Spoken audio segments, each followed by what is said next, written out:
And as the National Assembly prepares to pass the 2016 appropriation bill in the next 2 weeks, there are concerns already about the credibility of the draft document. Mr. Onigbinde, the co-founder and lead partner of Lagos-based research firm Budget, is of the opinion that there is need for clarity and harmonization of the budget ahead of its passage. I foresee that beyond what has been put out to the press, there's a lot of work that has been going on behind to make sure that the line items of the budget are more credible.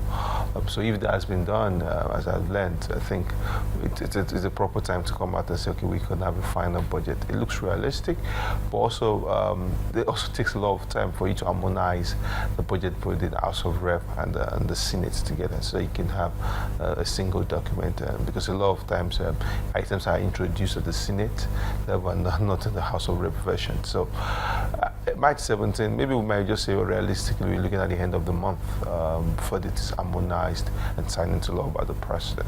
And don't forget that the National Assembly has already approved that the 2015 budget should be extended to the end of March. So I think that's a realistic time we can get this signed off, and we know that we are ushering next quarter to a new budget. The budget itself is an instrument of policy, and if you say this is the budget, resource allocation is critical. You need to say, okay, this is the policy document, the policy mandate. These are the ministerial mandates, and this is the budget that will make them allow them to do those stuff.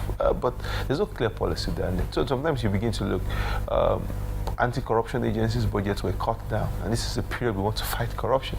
So you begin to see some bit of mismatch when you say, what's the policy? What's the idea? This is the big idea guiding this government. And how do we see that in the resource allocation? So I think that's where we need to start.